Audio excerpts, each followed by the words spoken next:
우리 좌우 옆에 계신 분들과 한번 이렇게 인사했으면 좋겠습니다. 성령 충만하십시오. 예, 앞뒤에 계신 분들과도 한번 인사할까요? 성령 충만하십시오. 오늘날을 우리가 살아가고 있지만 그 어느 때보다도 성령 충만함이 필요한 시대를 살아가고 있는 것 같습니다. 이 시간 당신의 인생을 낭비하지 말라, 당신의 인생을 낭비하지 말라는 제목으로 하나님 말씀 증거하도록 하겠습니다. 현대인들이 오늘날 살아가면서 서로 주고받는 인사 중에 가장 많은 인사가 이것입니다. 바쁘시죠? 라고 하는 겁니다.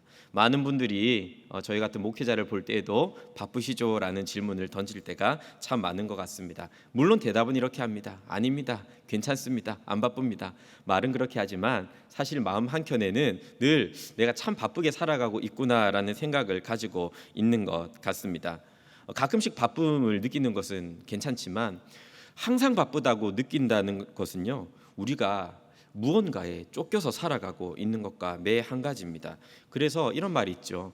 바쁜 사람은 나쁜 사람이 되기 쉽다고 말합니다. 바쁜 아빠, 나쁜 아빠가 되기 쉽다고 말합니다. 바쁜 엄마, 나쁜 엄마가 되기 쉽다고 말합니다. 유진 피터슨이라는 사람은 이런 이야기를 했습니다. 바쁘다는 것은 헌신이 아니라 배신이라고요. 그렇다면 우리의 삶을 한번 가만히 살펴봅니다.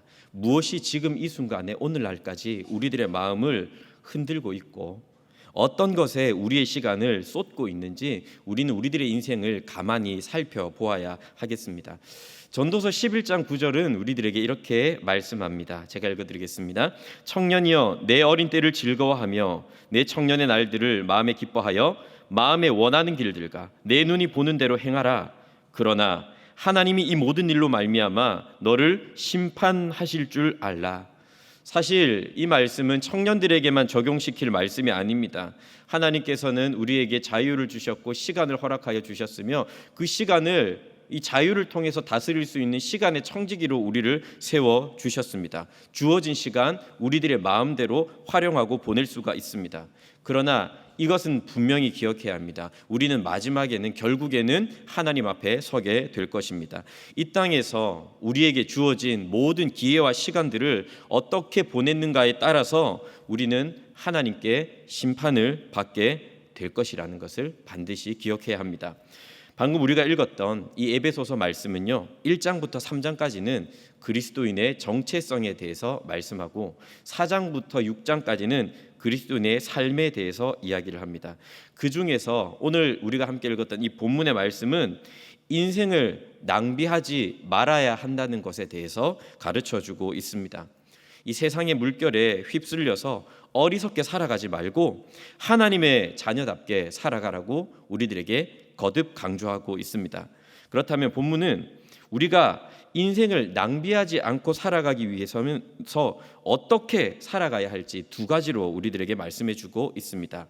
그렇다면 우리들의 인생을 낭비하지 않으려면 어떻게 해야 합니까? 첫째로 지혜로운 사람답게 살아야 합니다. 여기서 지혜롭다라는 말은 세상적인 지식이라든지 재능을 말하는 것이 아닙니다. 열심히 공부하고 터득해서 알아낼 수 있는 그런 결과물을 말하는 것도 아닙니다. 본문에서 말하는 지혜는요, 우리가 이미 가지고 있는 것이라고 말씀하고 있습니다. 우리가 이미 지혜를 가지고 있다 우리에게 말씀하고 있습니다. 본문 15절 말씀을 세 번역으로 읽으면 이렇습니다. 우리 세 번역 한번 띄워주시고요, 우리 한번 같이 읽겠습니다. 시작. 그러므로 여러분은 어떻게 살아가야 할지를 살피십시오. 지혜롭지 못한 사람처럼 살지 말고 지혜로운 사람답게 살아야 합니다. 이미 우리에게는 지혜가 주어졌고 지혜로운 사람답게 살아가야 함을 우리들에게 가르쳐주고 있습니다. 왜냐하면 이미 우리 안에 함께 하시는, 우리 안에 내주하시는 우리 예수님 안에는 지혜와 지식의 모든 보화가 감추어져 있기 때문입니다. 그래서 본문은 지혜를 얻어내라, 공부하라 말하지 않고 이미 지혜를 소유하고 있는 자기 자신을 살피라고 우리들에게 말씀하고 있는 것입니다. 이것은 우리가 머리를 잘 굴려서 처세를 잘해서 잘 먹고 잘 살라는 뜻이 아닙니다. 예수 믿는 사람답게 살아가야 한다는 것입니다. 우리가 예수님 안에 있는지, 믿음으로 하루하루 살아가는지 날마다 자신을 살펴보고 확증해야 합니다. 가장 어리석은 삶은 어떤 삶입니까? 어제와 똑같은 오늘을 살아가고자 하는 것이 가장 어리석은 인생입니다. 지금 내가 가지고 있는 이 믿음을 그대로 유지하면서 살아가야지, 지금 내가 가지고 있는 인격 그대로 유지하며 살아가야지 하는 것이 어리석은 인생이다라는 말씀이죠. 한 2, 3년 정도 된 것 같습니다. 제가 다른 교회에서 사역할 때 주일이 되면 이곳저곳 옮겨 다니면서 사역을 감당해야 했습니다. 하루는 부서 예배를 마치고 성경 공부를 인도하기 위해서 다른 건물로 걸어가고 있는데 한 집사님이 뒤에서 저를 따라오셨습니다. 저는 인기척을 느끼지 못하고 가던 길을 계속해서 끝까지 걸어갔습니다. 저를 부르셨던 것 같습니다. 잘 못 들었습니다. 끝까지 쫓아왔던 집사님이 저에게 이런 말씀을 하셨습니다. 보통 성도님들께서 저희 같은 목회자를 부르실 때 목사님이라고 부르시잖아요. 그런데 조금 화가 나시면 이렇게 부르십니다. 목삼 하면서 저한테 이런 질문을 하더라고요. 뭐가 그렇게 급해서 뛰어다니시는 겁니까? 라는 이런 질문을 저에게 던지더라고요. 여러분, 그럴 때 여러분들도 다 있지 않습니까? 상대방을 무심코 던진 말인데 이 이야기가 마치 하나님의 음성처럼 들릴 때 말입니다. 그날 모든 일정을 마치고 저는 사무실에 앉아서 곰곰이 생각해 보았습니다. 진짜 내가 뭐가 그렇게 급했을까? 가만히 되돌아보니까 이게 걸어가는 게 아니라 거의 뛰어가는 수준이었던 것 같습니다. 스스로에게 바빠서 그런 것이다 라면서 핑계를 대기는 했지만 조바심을 낸다는 것은 그만한 이유가 있는 것 아니겠습니까? 그러다가 우연히 책꽂이에 한 권의 책이 꽂혀져 있었는데 다산 정약용 선생님이 쓰신 목민심서라고 하는 책이었습니다. 이 책을 대충 한번 훑어봤습니다. 마음이 왠지 좀 적적해서요. 대충 훑어보다 보는데 그 가운데 이런 내용이 나오는 겁니다. 어진 관리는 걸음걸이가 경박하지 않다. 이 문구를 보는데도 뭔가 하나님의 음성이 들리는 것만 같았습니다. 이후로 저 자신을 한번 되돌아보고 기도하면서 가능한 조바심을 내지 않고 천천히 걸으려고 노력을 해봤던 것 같습니다. 그런데 걸음걸이를 조금 늦추어 보니까 주변에 있는 사람들이 보이기 시작함을 느끼게 되었습니다. 이렇듯 우리가 우리 자신을 살펴보기 위해서 우리는 분명히 염두에 두어야 할 것이 있습니다. 우리는 우리에게 주어진 시간을 어디에 사용하고 있는가라고 하는 것입니다. 사람은 가장 사랑하는 대상, 소중하다고 여기는 것에 대해서 시간과 에너지를 쏟기 때문입니다. 우리가 잘 아는 말씀이죠. 16절에서는 우리들에게 세월을 아끼라고 말씀을 합니다. 그런데 이 말씀을 우리가 단편적으로 들을 때면 이렇게 생각합니다.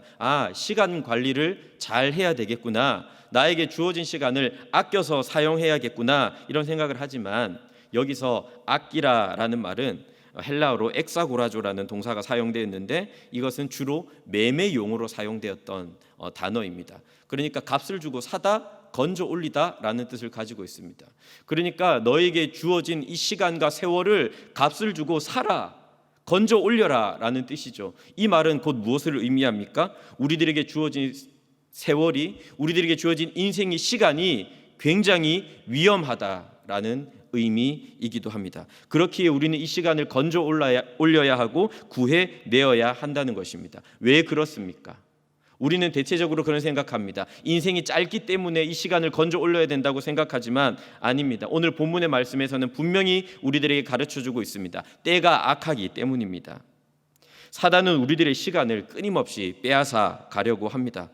우리들의 눈을 가려버립니다. 그래서 우리가 이 땅에서 인생을 살아갈 때에 땅의 것들만 바라보며 살아가게 합니다. 더불어서 우리가 가진 기회와 에너지를 헛된 것에 쏟아버리도록 우리를 끊임없이 미혹합니다. 시간이 없다, 바쁘다, 한 번뿐인 인생이다, 제한된 시간을 강요하면서 우리의 인생을 끊임없이 조급하게 만들어 버리는 것이 사단의 일입니다. 그러나 사랑하는 성도 여러분, 우리는 영원을 살아가는 사람들입니다. 무엇보다도 영원하신 주님께서 우리와 늘 동행하시고 우리를 떠나지 않으십니다. 그 주님의 뜻이 우리들의 삶 가운데 있고 그 주님의 뜻이 우리들의 삶을 통하여 이루어지게 되는 그런 인생을 우리는 오늘날도 여전하게 살아가고 있다는 것을 우리는 반드시 기억해야 합니다. 17절 말씀을 우리 한번 같이 읽도록 하겠습니다. 오늘 본문 17절입니다. 시작. 그러므로 어리석은 자가 되지 말고 오직 주의 뜻이 무엇인가 이해하라. 우리는 그렇다면 중요한 것이 주의 뜻이 무엇인지를 이해해야 합니다. 마태복음 6장 33절 말씀처럼 무엇을 먹을까 마실까 입을까 염려하는 것이 아니라 먼저 그의 나라와 의를 구하는 것입니다.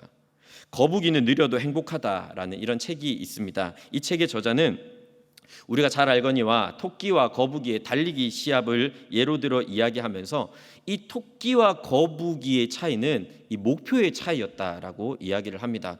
토끼의 목표는 바로 거북이를 이기는 것이었습니다. 그러니까 거북이와 달리기 시합을 하면서 멀찌감치 이 거북이를 제쳐버리니까 잠에 들어 버리게 된 것입니다. 그런데 거북이의 목표는 바로 결승점이었습니다.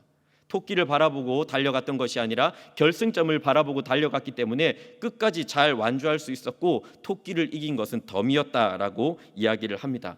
우리들의 인생, 우리들의 삶, 우리들의 세월도 마찬가지입니다. 어떤 목표를 향해 걸어가고 있는가, 어떤 초점을 향해 우리가 나아가고 있는가가 너무 중요하다라는 것이죠.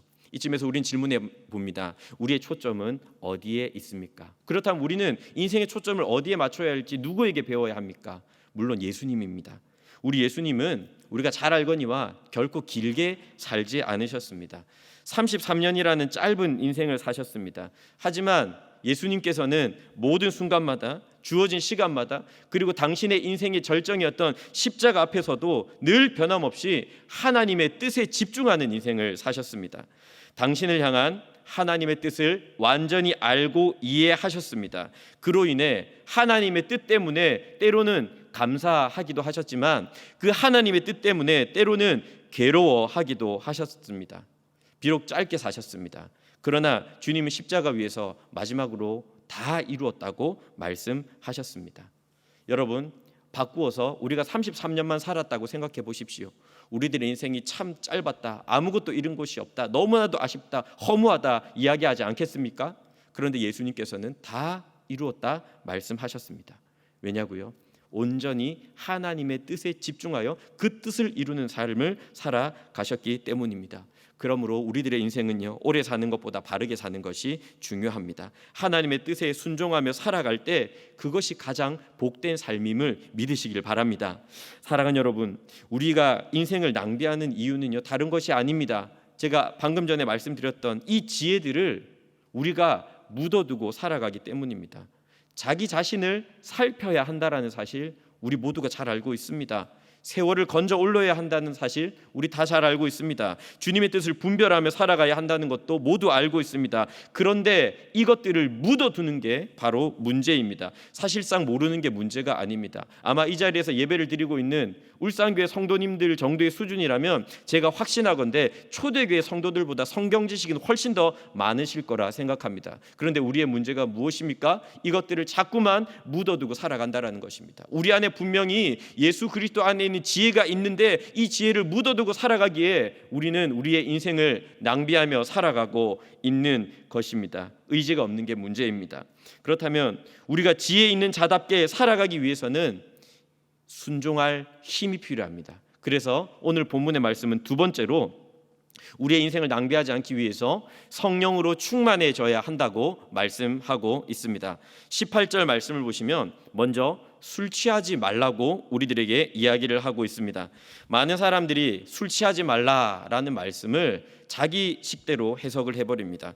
술 취하지 말라고 했으니까 취하지 않을 정도로 마시는 것은 하나님께서 허락하셨다고 생각을 해버리면서 취하지 않을 정도만 마시자, 괜찮다, 이렇게 생각하는 분들도 참 많이 봤습니다.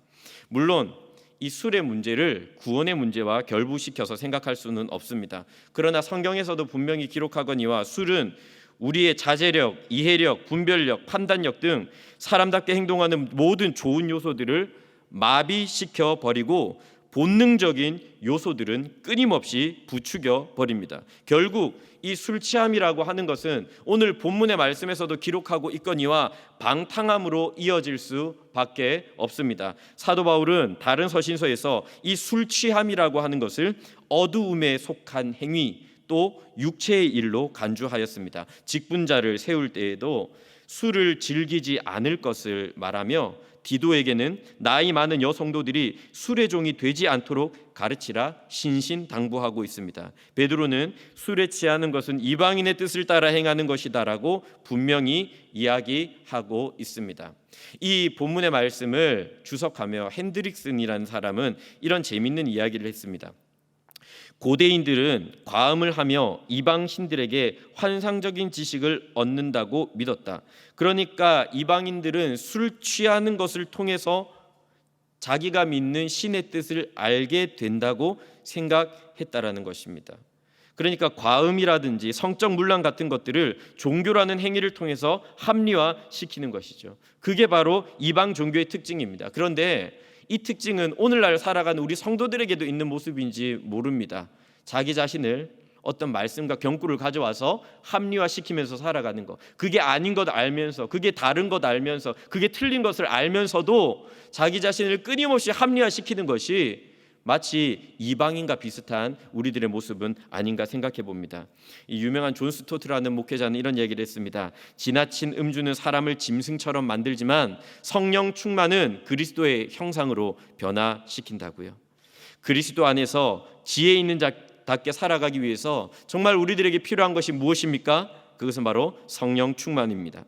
우리가 성령 충만할 때 마음과 지성과 의지는 힘을 얻습니다. 성령으로 충만해지면 자신을 살피게 됩니다. 우리들에게 주어진 이 세월을 낭비하지 않고 시간을 건져 올리게 되고 주님의 뜻을 이해하고 순종할 능력을 갖게 되는 것입니다. 앞서 말한 이 술의 문제, 또 담배의 문제, 술 담배를 끊는 일도 마찬가지입니다. 주변에 술 담배를 끊었다라는 이야기를 들어보면 대부분 다 동일하게 말씀하시는 게 있습니다. 성령의 역사였다라고 고백합니다. 술 담배를 끊으려고 여러 가지 온갖 방법을 총동원해 보아도 도무지 어찌할 수가 없었는데 경건하게 살려고 몸부림치다 보니까 어느샌가 몸에서 거부 반응이 생겨나기 시작하더라는 것이죠.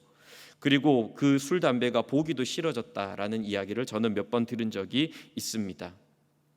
가정에서나 교회에서나 일터에서나 부르심에 합당하게 살아가기 위해서도 우리들에게 필요한 것은 성령 충만입니다. 그런즉 이 시간 우리가 기도의 시간 이 말씀을 들으면서 정말 간절하게 사모해야 할 것이 무엇입니까? 그것은 바로 성령의 충만함입니다. 우리 18절에서 바울은 그렇기에 성령으로 충만함을 받으라라고 명령을 하는데 현재 시제로 명령을 합니다. 나중에 받아라 말씀하는 것이 아니라 지금 당장 성령의 충만함을 받아야 한다라고 가르치고 있습니다. 지금 사도 바울이 이야기하고 있는 에베소 교인들은 이미 하나님의 비밀스러운 경륜으로 말미암아 그리스도인이 되었던 믿음의 사람들입니다. 믿는 사람들, 구원받은 사람들입니다. 그러나 그들도 이 땅을 살아가기 위해서는 반드시 성령의 충만함을 받아야만 한다는 것을 거듭해서 강조하고 있는 것입니다. 이미 이 에베소서 말씀을 보면 사도 바울은 앞선 구절에서 에베소 교인들이 성령 충만하기를 간구했습니다. 우리 에베소서 1장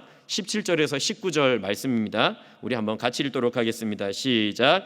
우리 주 예수 그리스도의 하나님 영광의 아버지께서 지혜와 계시의 영을 너희에게 주사 하나님을 알게 하시고 너희 마음의 눈을 밝히사 그의 부르심의 소망이 무엇이며 성도 안에서 그 기업의 영광의 풍성함이 무엇이며 그의 힘의 위력으로 역사하심을 따라 믿는 우리에게 베푸신 능력의 지극히 크심이 어떠한 것을 너희로 알게 하시기를 구하노라. 이 많은 것들이 성령 충만할 때 깨달아지게 된다라는 말씀이죠. 에베소서 3장 16절 말씀입니다. 이 말씀도 한번 같이 읽겠습니다. 시작. 그의 영광의 풍성함을 따라 그의 성령으로 말미암아 너희 속사람을 능력으로 강건하게 하시우며, 성령으로 말미암아 우리들의 모든 속사람을 능력으로 강건하게 하시기를 사도 바울은 에베소 교인들을 위해서 기도했다는 말입니다. 이 말씀이 오늘날 말씀을 듣고 있는 우리들에게도 온전히 응하기를 소망합니다.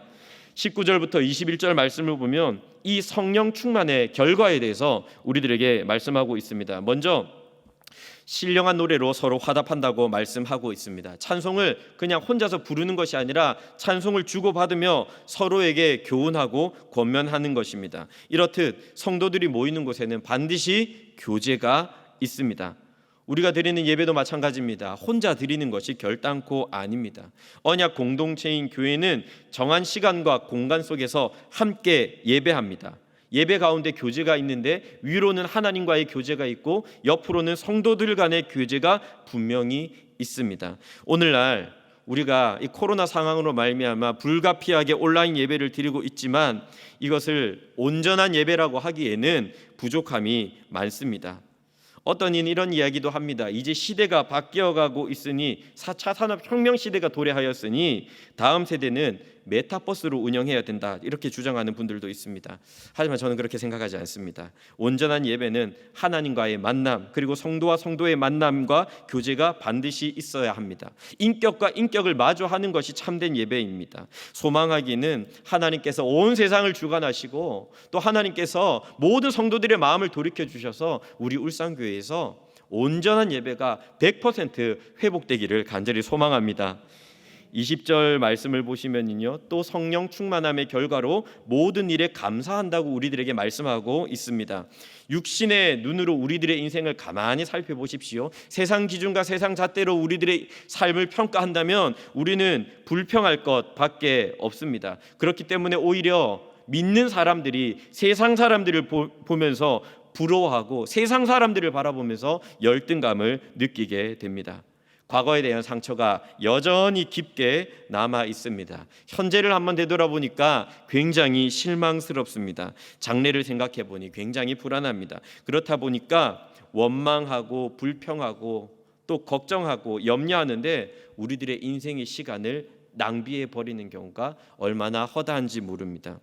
그러나 성령으로 충만한다면, 성령으로 충만하여져서 믿음의 눈으로 우리들의 삶을 바라본다면 우리는 사실상 감사할 것밖에 없습니다. 왜냐하면 에베소서 1장 3절 말씀처럼 그리스도 안에서 모든 신령한 복이 우리들에게 주어졌기 때문입니다. 사랑하는 성도 여러분, 이 사실을 믿으십니까? 그리스도 안에서 모든 신령한 복이 이미 우리들에게 주어져 있습니다. 우리는 그것을 가지고 있고 소유하고 있고 누리며 살아갈 자격이 있다라는 것이죠. 그렇기 때문에 형통에도 감사하고 고난 중에도 우리는 찬송할 수 있습니다. 과거는 교훈 삼을 줄 알고 현재는 만족하고 장래에는 소망을 가집니다. 범사에 감사하라, 이 모든 일에 감사하라는 그리스도의 뜻이 우리 안에서 성취되고 이루어질 수가 있는 것입니다. 그리고 마지막으로 성령 충만하게 되면 피차 복종하게 된다라고 우리들에게 말씀하고 있습니다. 이 말씀은 군인들이 지휘관의 명령을 신속하게 따르는 것처럼 두려움을 가지고 자기 자신을 복종시키는 것을 말합니다.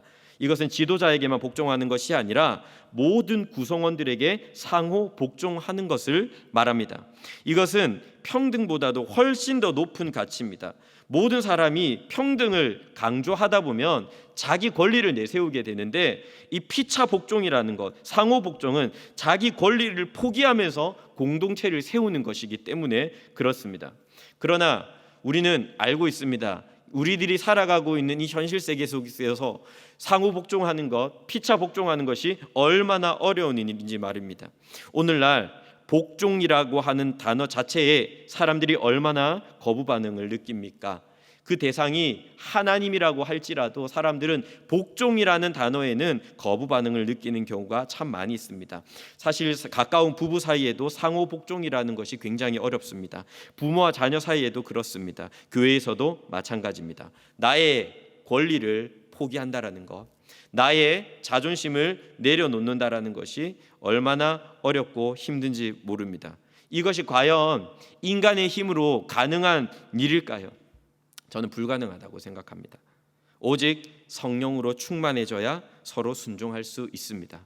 교회도 마찬가지입니다. 인간의 힘으로, 인간의 지혜로, 인간의 말로, 인간의 인품으로 이끌어 나갈 수 있는 것은 교회가 아닙니다. 오직 성령께서 역사하시고, 성령께서 교통하시고, 성령께서 능력 주시고, 성령께서 강하게 하시고, 성령께서 하나 되게 하실 때 교회는 온전해질 줄로 믿습니다. 사실 피차 복종하는 사람들은요, 성령님을 가장 많이 닮은 사람들입니다. 우리는 오랜 시간 동안 성령 충만한 사람들의 특징을 이 카리스마라는 단어로 오해해 왔습니다. 독보적인 존재감을 과시하는 사람들이 성령 충만한 사람이라 생각했습니다. 그런데 우리는 많이 경험하지 않았습니까?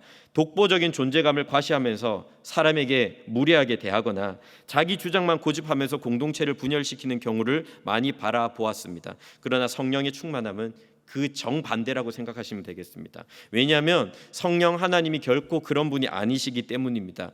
성령님의 특기가 있습니다. 바로 자기 자신을 감추시는 것입니다. 당신은 잊어버리고 오직 하나님과 예수님을 드러내십니다.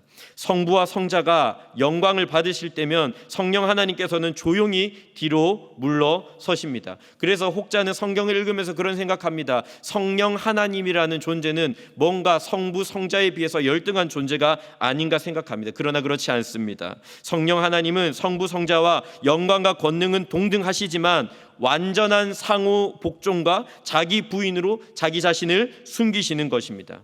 이런 성령님의 사역에 대해서 신학자들은 얼굴 없는 인격이다, 거룩한 수줍음이다 라고 말을 합니다.